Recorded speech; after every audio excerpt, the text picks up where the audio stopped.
सर्वशक्तिमान परमेश्वरका वचनहरूको वाचन संग्रह। सिद्ध पारिएकाहरूका निम्ति दिइएका प्रतिज्ञाहरू।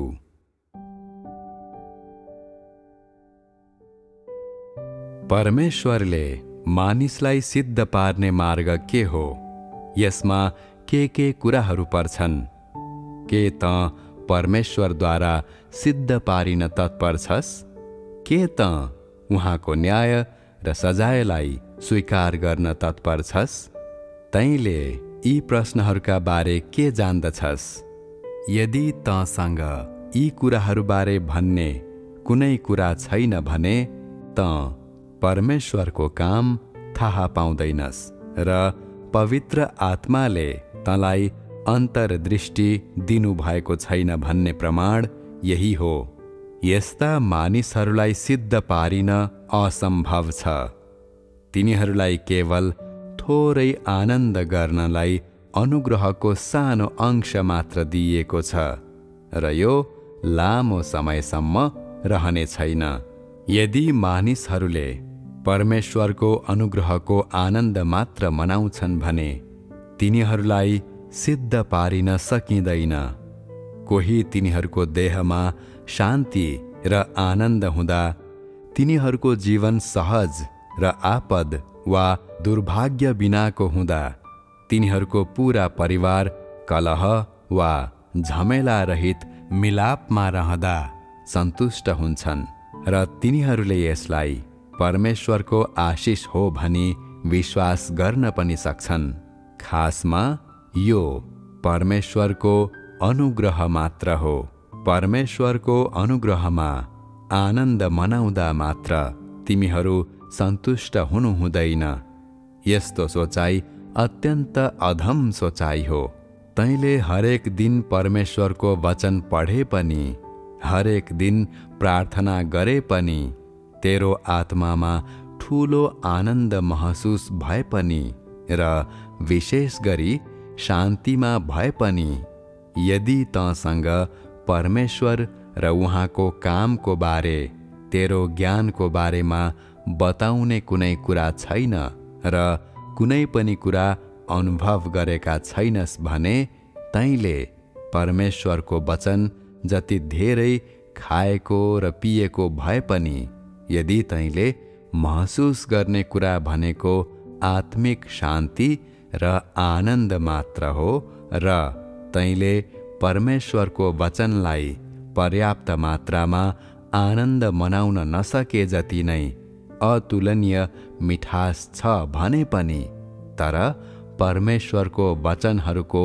कुनै व्यावहारिक अनुभव छैन र उहाँका वचनहरूको वास्तविकतामा पूर्ण रूपमा खाली छस् भने तैँले परमेश्वरको यस्तो विश्वासबाट के प्राप्त गर्न सक्छस् र?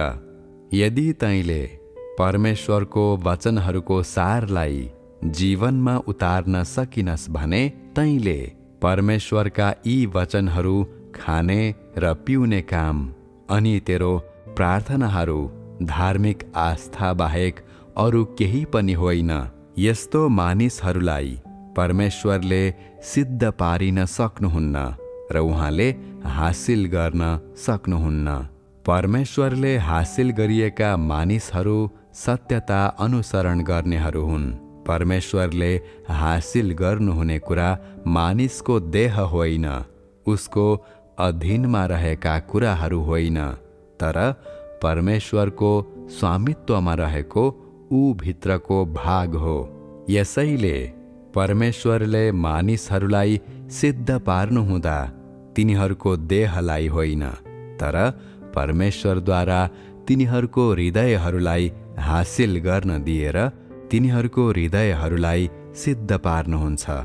सारमा भन्ने हो भने परमेश्वरले मानिसलाई सिद्ध पार्नु भनेको यो हृदय परमेश्वरतर्फ फर्कोस् र उहाँलाई प्रेम गरोस् भनी मानिसको हृदयलाई सिद्ध पार्नु हो। मानिसको देह मरणशील छ। मानिसको देह हासिल गर्नुले परमेश्वरको उद्देश्य पूरा हुँदैन।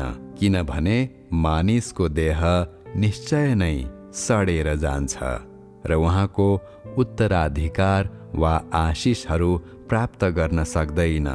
यदि मानिसको देह प्राप्त गर्नु थियो भने र यस प्रवाहमा मानिसको देह मात्र थियो भने तब मानिस यस प्रवाहमा नामधारी रूपमा मात्र थियो भने पनि उसको हृदय शैतानको अधीनमा हुन्थ्यो।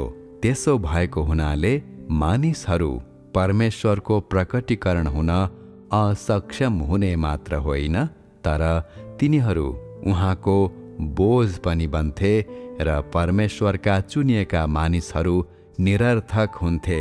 परमेश्वरले सिद्ध पारिन इच्छा गरेकाहरूले उहाँको आशिषहरू र उत्तराधिकार प्राप्त गर्छन्, अर्थात् तिनीहरूले परमेश्वरसँग जे छ र उहाँ जे हुनुहुन्छ त्यही नै तिनीहरूभित्र जे छ सो बन्छ।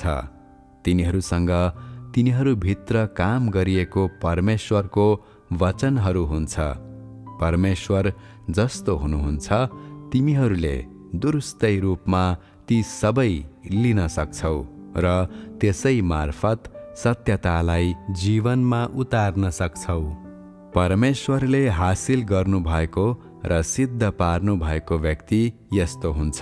यस्ता व्यक्ति मात्र परमेश्वरबाट आउने आशिषहरू प्राप्त गर्न योग्यका हुन्छन्। 1. परमेश्वरको पूरा प्रेम हासिल गर्ने। 2. सबै कुरामा परमेश्वरको इच्छा अनुसार काम गर्ने। 3. परमेश्वरको मार्गदर्शन हासिल गर्ने, परमेश्वरको ज्योतिमा जिउने र परमेश्वरको ज्योति हासिल गर्ने। 4.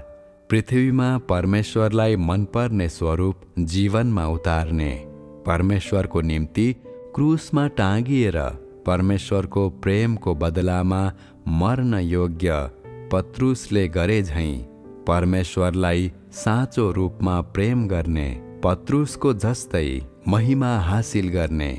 5. पृथ्वीमा सबैले प्रेम गर्ने, आदर गर्ने र सराहना गर्ने हुने। 6. शैतानलाई त्यसको काम गर्न नै नदिइकन मृत्यु र पातालको बन्धनको हरेक पक्षमाथि विजयी हुने, परमेश्वरको अधीनमा भएर ताजा र जीवन्त आत्माभित्र जिउने र नथाकिने। 7. कसैले परमेश्वरको महिमाको दिनको आगमन देखे झैं गरी सारा जीवनभरि नै उल्लास र जोशको अवर्णनीय भाव हुने। 8. परमेश्वर सँगसँगै महिमा जित्ने र परमेश्वरका प्रिय सन्तहरूसँग मिल्ने मुहार हुने। 9. पृथ्वीमा परमेश्वरले प्रेम गर्ने व्यक्ति अर्थात् परमेश्वरको प्रिय पुत्र बन्ने। 10. स्वरूप परिवर्तन गर्ने र परमेश्वरसँगै तेस्रो स्वर्गसम्म आरोहण गर्ने र देहलाई माथ गर्ने।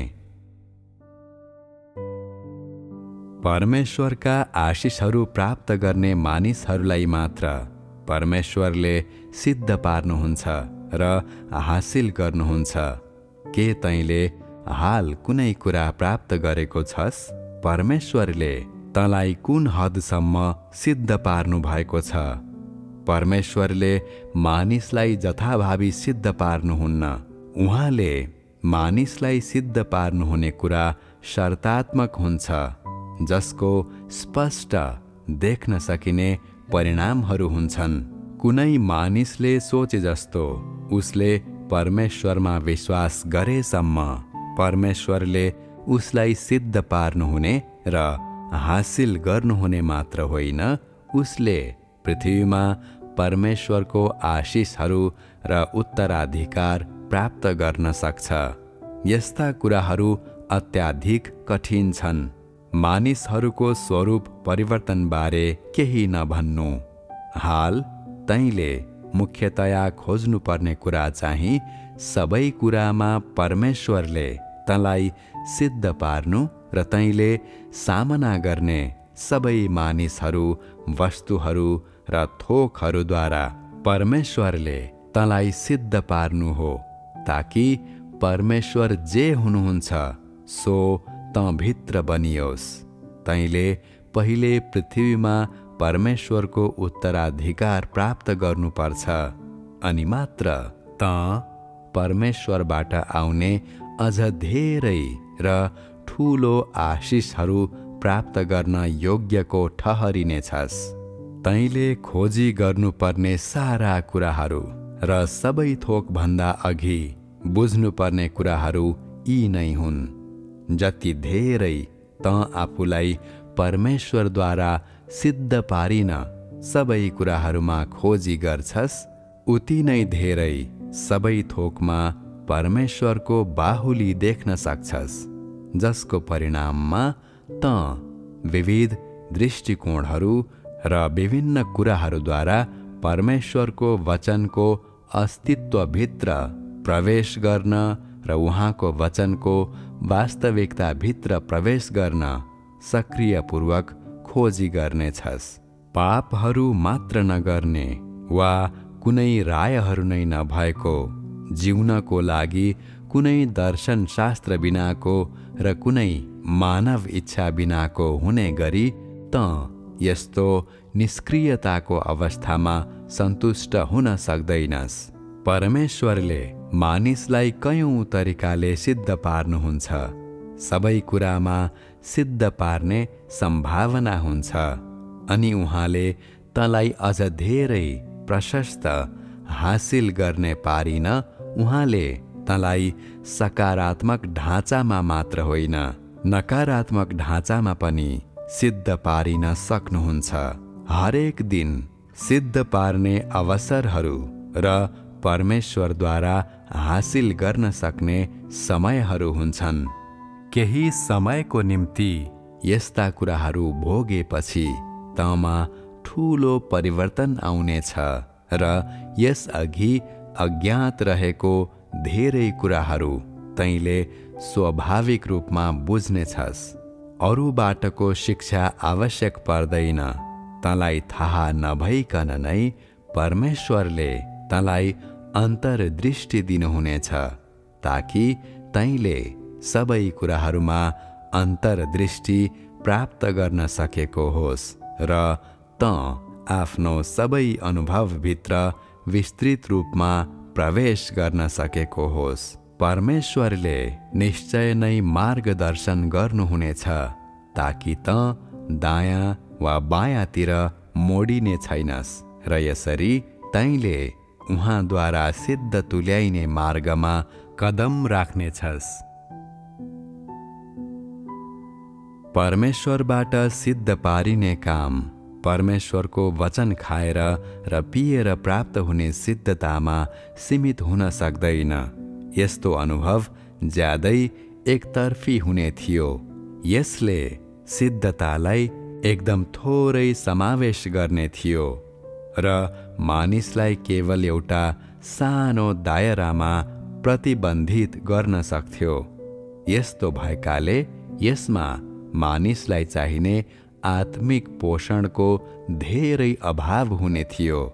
यदि तिमीहरू परमेश्वरद्वारा सिद्ध पारिन चाहन्छौ भने तिमीहरूले सबै विषयमा कसरी अनुभव प्राप्त गर्ने भन्ने सिक्नै पर्दछ र तिमीहरूलाई आइपर्ने हरेक कुरामा अन्तर्दृष्टि प्राप्त गर्न सक्षम हुनु पर्दछ।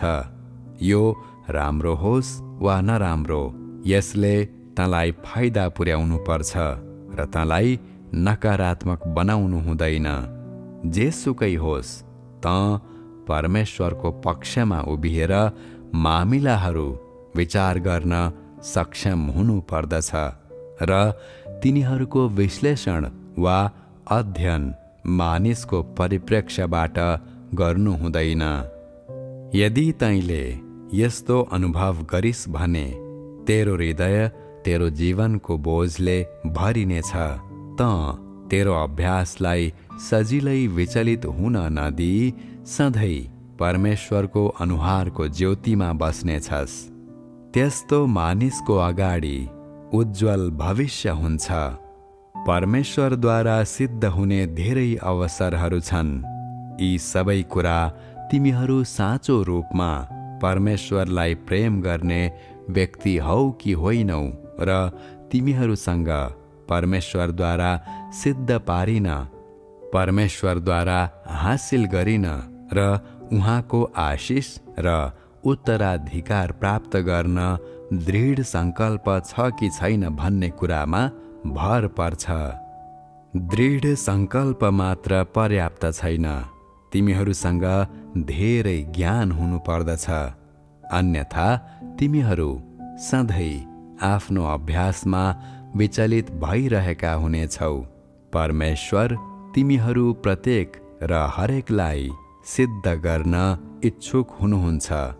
यथार्थमा भन्ने हो भने धेरैजसो मानिसले लामो समयदेखि परमेश्वरको कामलाई स्वीकार गरिसके तापनि उनीहरूले आफूलाई केवल परमेश्वरको अनुग्रहमा आनन्दित तुल्याउन सीमित गरेका छन् र उनीहरू परमेश्वरबाट थोरै देहको आनन्द प्राप्त गर्न मात्र राजी छन्। अझ धेरै र अझ उच्च प्रकाशहरू प्राप्त गर्न तयार छैनन्। यसले मानिसको हृदय अझै पनि सधैँझै बाहिर छ भन्ने देखाउँछ। मानिसको काम उसको सेवा र परमेश्वरलाई प्रेम गर्ने उसको हृदयमा थोरै अशुद्धताहरू भए पनि जहाँसम्म उसको भित्री सार र पिछडिएको सोचाइको सवाल छ, मानिसले अझै पनि निरन्तर देहको शान्ति र आनन्दको खोजी गर्छ र परमेश्वरले मानिसलाई सिद्ध पार्नुका शर्तहरू र त्यसका उद्देश्यहरू के हुन सक्छन् भन्ने बारेमा उसले कुनै वास्ता गर्दैन र तसर्थ धेरैजसो मानिसको जीवन अझै असभ्य र पतित छ। तिनीहरूको जीवन थोरै परिवर्तन समेत भएको छैन। तिनीहरू परमेश्वरप्रतिको विश्वासलाई महत्त्वपूर्ण मामिलाका रूपमा हेर्दैनन्। यस्तो लाग्छ कि उनीहरूको विश्वास अरूको भलाइका लागि हो। चालमा चलिरहेको छ बेपरवाहसँग, व्यर्थ उद्देश्यविहीन अस्तित्वमा व्यस्त भएर। थोरै मानिस मात्र अझ धेरै र मूल्यवान चिजहरू प्राप्त गर्दै सबै चिजमा परमेश्वरको वचनमा प्रवेश गर्न सक्षम भएका छन्। आज उनीहरू परमेश्वरको घरमा अझ धेरै मूल्यवान मानिस बनेका छन् र परमेश्वरबाट धेरै आशिष पाइरहेका छन्। यदि त सबै कुरामा परमेश्वरबाट सिद्ध पारिन खोज्छस् र पृथ्वीमा परमेश्वरले जे प्रतिज्ञा गर्नुभएको थियो त्यो कुरा प्राप्त गर्न सक्षम छस् भने, यदि त सबै कुरामा परमेश्वरद्वारा अन्तर्दृष्टि पाउन खोज्छस् र वर्षहरू निष्क्रिय रूपमा बित्न दिँदैनस् भने, यो सक्रिय भएर प्रवेश गर्ने आदर्श मार्ग हो। केवल यसरी त परमेश्वरबाट सिद्ध पारिन योग्य र उपयुक्त हुनेछस्। के त साँच्चीकै त्यही मानिस होस् जो परमेश्वरद्वारा सिद्ध पारिन चाहन्छ? के त साँच्चीकै त्यही मानिस होस् जो सबै कुरामा व्यग्र छ? के तँसँग पत्रुसको जस्तै परमेश्वरप्रति प्रेमको आत्मा छ? के तँसँग येशूले गर्नुभए जस्तै परमेश्वरलाई प्रेम गर्ने इच्छा छ? तैँले धेरै वर्षदेखि येशूमा विश्वास गरिस्। के तैँले येशूले परमेश्वरलाई कसरी प्रेम गर्नुभयो भन्ने देखिस्? के तैँले साँचो विश्वास येशूमै गर्छस्? त आजका व्यावहारिक परमेश्वरमा विश्वास गर्छस्? के तैँले देहमा हुनुभएको व्यावहारिक परमेश्वरले स्वर्गमा रहेको परमेश्वरलाई कसरी प्रेम गर्नुहुन्छ भनेर देखेको छस् त? प्रभु येशू ख्रिस्टमा विश्वास गर्छस्? त्यो यसैले हो किनभने मानव जातिलाई छुटकारा दिन येशू क्रुसमा टाँगिनुभयो र उहाँले गर्नुभएका आश्चर्य कर्म सामान्यतया स्वीकारिएका तथ्य हुन्। यद्यपि मानिसको विश्वास येशू ख्रिस्टको ज्ञान र सत्य बुझाइबाट आउँदैन, त केवल येशूको नाममा विश्वास गर्छस्, तर त उहाँको आत्मामा विश्वास गर्दैनस्, किनकि त येशूले परमेश्वरलाई कसरी प्रेम गर्नुभयो भन्ने कुरामा कुनै ध्यान दिँदैनस्। तेरो परमेश्वर प्रतिको विश्वास धेरै अपरिपक्व छ। धेरै वर्षसम्म येशूमा विश्वास गरे पनि परमेश्वरलाई कसरी प्रेम गर्ने भन्ने तँलाई थाहा छैन। के यसले तँलाई विश्वको सबैभन्दा ठूलो मूर्ख बनाउँदैन? यो तैँले वर्षौंदेखि प्रभु येशू ख्रिस्टको खाना बेकारमा खाइरहेको छस् भन्ने प्रमाण हो। म त्यस्ता मानिसलाई मन नपराउने मात्र होइन, मलाई भरोसा छ प्रभु येशू ख्रिस्टमा, जसलाई त आदर गर्छस्, उहाँले पनि तिनीहरूलाई मन पराउनुहुन्न। त्यस्ता मानिस कसरी सिद्ध हुन सक्छन्? के तेरो मुख लाजले रातो हुँदैन? के तँलाई लाज लाग्दैन? के तँसँग तेरो प्रभु येशू ख्रिस्टको सामना गर्ने आँट छ? के तिमीहरू सबैले मैले भनेको कुराको अर्थ बुझ्छौ?